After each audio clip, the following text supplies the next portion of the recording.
Si Ginoong Scott Melker ay nagbahagi po ng kanyang komento mula kay Tillman ng ARC Public. Inamin po ni Tillman na dati siyang naniniwala kay XRP bilang solusyon sa cross-border payments. Pero nagbago raw ang lahat ng ito nang lumabas po ang mga stablecoin. Para kay Tillman, mas mahusay daw ang mga stablecoin bilang settlement asset dahil mayroon po silang par value o stable na halaga na nakapeg sa fiat or nakadikit po sa value o halaga ng fiat currencies. Kapag mas marami pong analyst ang nagkakaroon ng ganitong pananaw, maaari pong mabawasan ang investor confidence kay XRP sa short term, lalo na kung mas nagiging popular ang stablecoin sa institutional settlements. Kaya ayan po ang siyang ating pag-uusapan sa video na ito. At simulan po natin sa ating unang katanungan kung saan ay maliba. Yan, may maliba ang pananaw ni Tillman. Ayan, sabi rito ay Tillman argued that assets without parity were inefficient for settlement.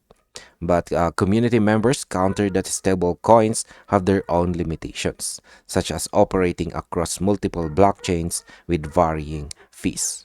Ayan, sinabi po ni Tillman na mas mababa ang efficiency ng asset na walang parity sa fiat. Pero mabilis po itong binara ng community.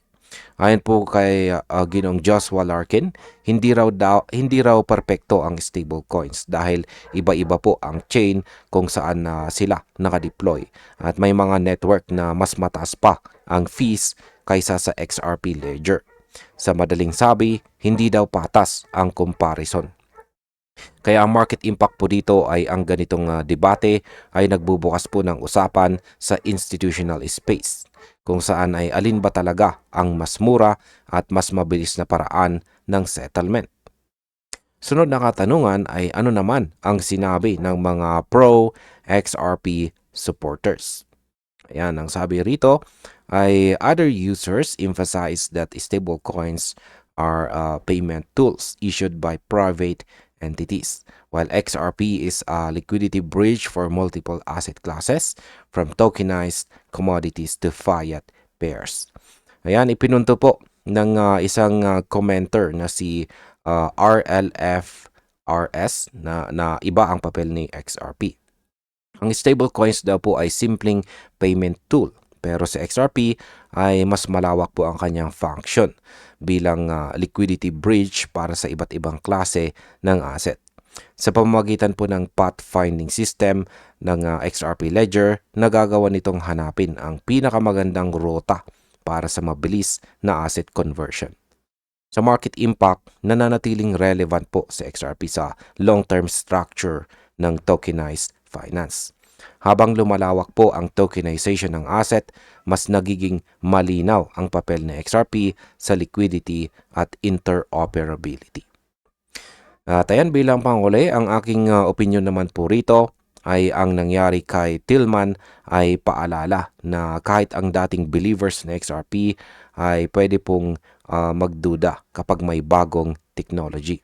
Pero sa huli, iba pa rin po ang core purpose ni XRP.